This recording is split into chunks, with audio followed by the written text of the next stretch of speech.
This is Hannibal here, and I just finished watching a News Nation interview with Rear Admiral Tim Gallaudet, who's also a PhD, very smart guy, very credible guy, has actual relatives and family connected to the Lockheed Martin Aerospace Company.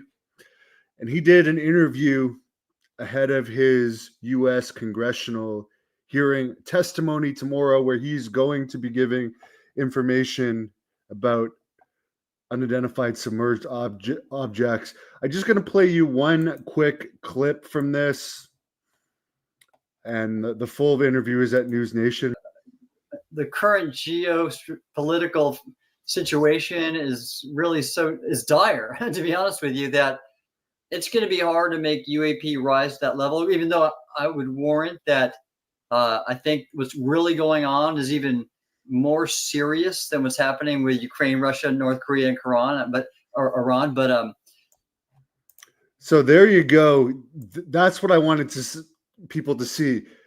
He is a retired Rear Admiral, and he's saying on the record, he says what's going on with UFOs, in his opinion, is more serious than what's going on as far as US goes with North Korea, Russia, and Iran.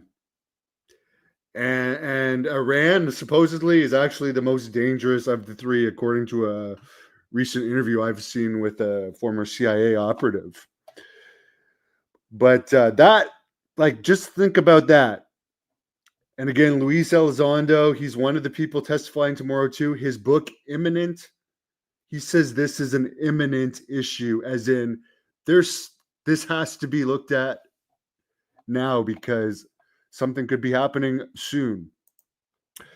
A couple things I wanted to bring up also about that interview. Apparently, some of these things are moving close to the speed of sound underwater. Just think about that.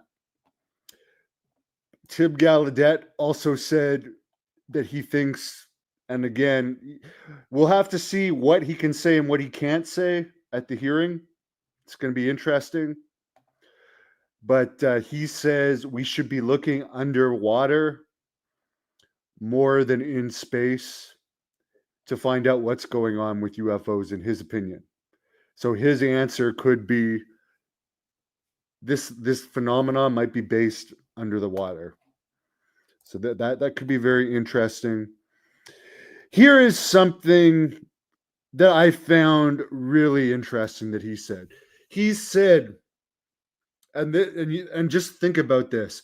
Yes, it's one thing to withhold information that's classified because it might affect national security.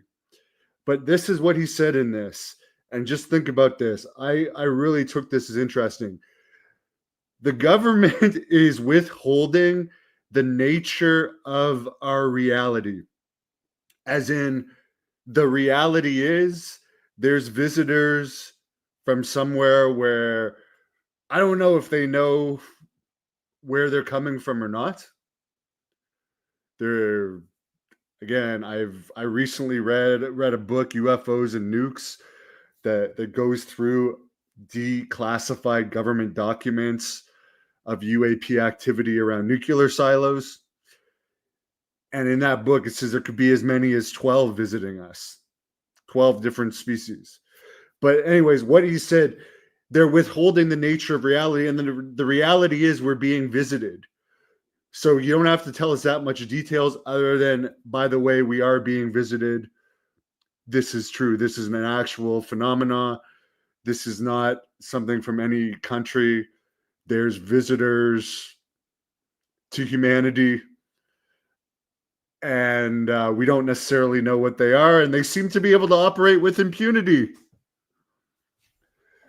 Anyways, I just found that a very interesting interview, and I can't wait to watch the congressional hearing tomorrow, and I'll do a review of that after I watch it, but it should be very interesting.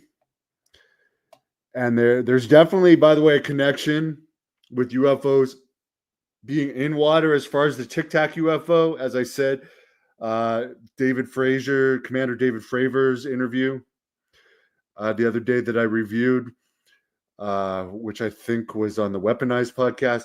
The Tic Tacs, which, by the way, apparently there was many of them, they're actually communicating with some sort of apparent vessel that was about 100 yards long underneath the water. That the whole Tic Tac UFO thing. These things are seen coming in and out of the water all the time. They're transmedium.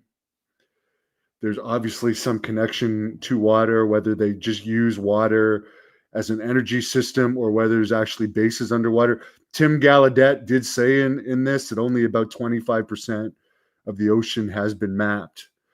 So there's a lot of the ocean that we don't know what's going on. And maybe they do know more about what's going on in the ocean than they're letting on, which is very possible. So I find this quite interesting, and I can't wait to find out what happens in the hearing tomorrow.